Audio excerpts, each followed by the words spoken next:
তোমরা যে যা বলো ভাই, আমার ছেলের মোটর সাইকেল চাই, মা হয়ে দিয়েছি কথা, ছেলেকে দেবই দেবই। বিএমটি না করিয়ে আমি লক্ষ লক্ষ টাকা তুলে করলাম ছেলের আজ স্বপ্ন পূরণ। তাই তো বন্ধুরা, লক্ষ লক্ষ টাকা এই প্রিয়া নিজের অ্যাকাউন্টে তুলে হাত পেতে ভিক্ষা করে বিএমটির নামে ছেলে চিকিৎসার জন্য হাজার হাজার নয় লক্ষ লক্ষ টাকা নিজের অ্যাকাউন্টে তুলে সেই টাকায় আজকে হোলি উদযাপন হচ্ছে, আজকে শপিং হচ্ছে, হ্যাঁ, আজকে তার ছেলে স্বপ্ন পূরণ হচ্ছে। অথচ সে কিন্তু এইরকম কোনো কথা বলেই আমাদের কারোর কাছ থেকেই কিন্তু টাকা তোলেনি। সে যে বিএমটির নাম করে যে টাকা তুলেছে সেই চিকিৎসা কেন করানো হলো না বলছি বন্ধুরা, বলছি। তো তার আগে বলি, কেমন আছে সবাই? আশা করি অনেক অনেক ভালো আছে। বঙ্গকথা ছোট্ট ব্লগে তোমাদের সবাইকে স্বাগত জানিয়ে আমি আমার এই ছোট্ট ব্লগটা শুরু করছি। তার কারণ হলো বন্ধুরা, ও যদি করানোই থাকতো তাহলে ও এক সপ্তাহ আগে কেন এই ডিসিশনটা নেয়নি যে ও ওই চিকিৎসাটা করাবেই না, পুনেতে গিয়ে ও তার ছেলে চিকিৎসা করাবে। ও যদি এক সপ্তাহ আগে ডিসিশনটা নিত বন্ধুরা, তাহলে কিন্তু আজকে কারোর থেকে হাত পেতে টাকা ওকে দিতেই হতো না, বা কারোর কষ্টের টাকা ওকে দিতেই হতো না, তাই না? তো বন্ধুরা, ও কিন্তু এটা একদম প্রি প্ল্যান করে খেলেছে, একদম প্রি প্ল্যান করে করেছে। হ্যাঁ, ও জানে যে সবাই আগে আমার অ্যাকাউন্টে 40 লাখ টাকা পড়ে যাক।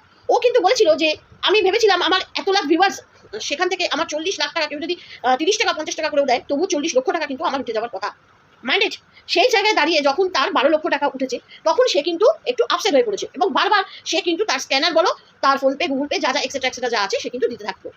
যখন সে দেখলো যে তার 40 লক্ষ টাকা আর কোনো মতেই উঠবে না, তখন সে পুনেতে গিয়ে চিকিৎসার জন্য সে উদ্যোগী হলো। আমার কাছে একটা কথা, যে টাকা নিয়ে ও আজকে এত দম্ভ করছে, সেই টাকা ও কেন সবাইকে ফিরিয়ে দিচ্ছে না? ফোনেতে যে নাম্বার দিয়ে গুগল পেতে টাকা এসছে বা স্ক্যানারে টাকা ঢুকেছে, সেই নাম্বারে কেন টাকা ফেরত দেওয়া হচ্ছে না? ও কি ওই টাকার মালিক যে ও কাউকে দান করবে? কার পারমিশনে বন্ধুরা দান করছে? আমি তো এই ব্যাপারে একদম সুতপার সঙ্গে সহমত জানাচ্ছি। হয়তো সে MSL কে নিয়ে বলো, টিনাকে নিয়ে বলো, প্রচুর ধাক্কা খাচ্ছে, মন্দিরাকে ম্যান্ডিকে নিয়ে বলো, হ্যাঁ, প্রচুর ধাক্কা খাচ্ছে, কিন্তু এই ব্যাপারে কিন্তু ও যেটা করছে একদম ঠিক করছে। একটা সন্তানের নামে টাকা তুলে সেই টাকা ভোগ করা, এটা কতটা নোংরামি, কতটা এত বড় একজন ব্লগার হয়ে সে তার ছেলের জন্য হাত পেতে টাকা নিয়ে সেই চিকিৎসা না করিয়ে, তার যখন টাকাটা লাগবেই না, তাহলে সে টাকাটা তুললো কেন? এক সপ্তাহ আগেই ডিসিশনটা কেন নেওয়া হলো না বন্ধুরা? একটু চিন্তা করো, একটু চিন্তা করো বন্ধুরা। আজকে ও বলছে 10,000 টাকা আমি ছাউনির জন্য দিয়েছি, 50,000 টাকা আমি আরেকটা চ্যানেলকে দিয়েছি তার মায়ের জন্য। কি প্রুফ আছে? প্রুফ কি আছে? গ্রামের কতজনকে সাক্ষী রেখে সে টাকাটা দিয়েছে? বন্ধুরা, ও বরাবরই একজন লোভী মানুষ। আজকে আমাদের কাছে একদম পরিষ্কার হয়ে গেল যে ও সত্যিই কিন্তু লোভী। নিজের আমি কারোর ব্যক্তিগত ব্যাপারে যাই না, যেটুকু ও দেখায়, আজকে নিজের ছেলের জন্য নিজের গাড়ি বিক্রি না করে, নিজের প্রপার্টি বিক্রি না করে, নিজের জমি বিক্রি না করে, যে মা আগেই এসে শটাং ওয়াইটির কাছে হাত পেতে দেয়, কি না সে বড় একজন নামকরা ব্লগার, তার এত সাবস্ক্রাইবার, তাকে টাকা দেবেই, সে এটা জেনেই এখানে বসেছে। আর সেই ফাঁদে বেশ কিছু লোক পা দিয়েছে। এমন করে ঠকানো হলো আমাদেরকে সবাইকে, যারা টাকা এখানে দেওয়া দিয়েছে, তারা কিন্তু আর যখন সত্যি কারোর দরকার পড়বে সাহায্য দিতে এগোবে না। আজকে ওর কমেন্ট বক্স ভরে গেছে নেগেটিভ কমেন্টে, সবাই ওর থেকে টাকা চাইছে, সবাই বলছে এসব কি হচ্ছে। মানুষ একজন বলে, দুজন বলে, এতজন কমেন্টে, নেগেটিভ কমেন্টে ভরে গেছে। তো বন্ধুরা, এটাই আমি বলবো যে আজকে যে টাকা ও নিয়ে 9-6 শুরু করেছে, দেখে মনে হচ্ছে যেন ওরই টাকা। সবাই আজকে যাকে 50,000 টাকা যার মাকে দিয়েছে স্বপ্ননীর চ্যানেলে, তো সে বলছে এপি ব্লগসের দিদি ভাই, এপি ব্লগসের মাসিমণি আমাকে টাকাটা দিয়েছে। না, এপি ব্লগসের মাসিমণি টাকাটা দেয়নি।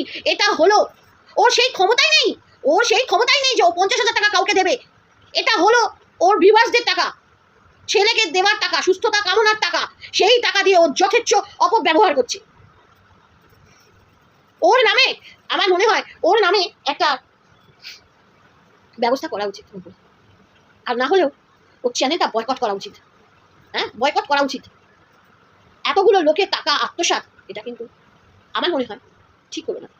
একজন মা হয়ে কি করে জিনিসটা করতে পারে? তার ইনস্টা থেকে বলো, তার ফেসবুক থেকে, ওয়াইটি থেকে বলো, টাকা তো আসছে, সেই টাকা খরচ করুন। এতদিন তাহলে কেন করেনি সেই টাকায়? সেই টাকায় সে বলছে হোলি উৎসব হয়নি, তার মানে সে করতে পারেনি, তার টাকা দিয়ে পোষাতে পারেনি। এখন টাকা ঢুকেছে অ্যাকাউন্টে, ও টাকা খরচ করছে যথেচ্ছভাবে। আরও কি কি করছে 10 মিনিটের ভিডিওতে বন্ধুরা বোঝা যায় না, আরও কি কি এসব চলছে টাকা তুলে। হয়তো দেখো একটা জমি কিনে বসলো, যেটা আমরা কেউ জানি না। কি হয়তো ধরো তার বাড়িটাই মানে কি বলবো তারই কাজে লাগালো, অনেক কিছু হতে পারে। আমি বলছি না সে করবে, কিন্তু অনেক কিছু ধারণা এর থেকে আসতে পারে আমাদের মনে, সেটাই বলছি।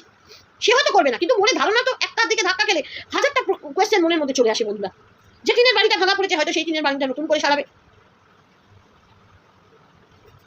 আমি বুঝে পাই না এইসব মানুষগুলোকে কারা সাপোর্ট করে, কারা? তারা কি অন্ধ?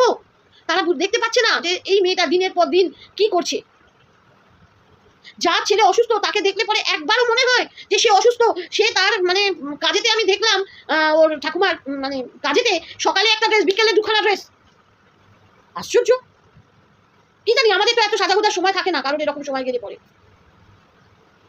আমার মনে হয় প্রত্যেক মানুষেরই এটা হয়। তো যাই হোক বন্ধুরা, ভিডিওটা বড় হয়ে যাচ্ছে, আর বড় করবো না। তো তোমরা যা করবে খুব বুঝে করো, কারণ স্বপ্নপূরণ কিন্তু এই টাকা দিয়েই করছে। এবং জানি না ভবিষ্যতে মানে আর কি কি মানে আরো দিন গেলে আমাদের দেখতে হবে। তো চলো বন্ধুরা, টাটা।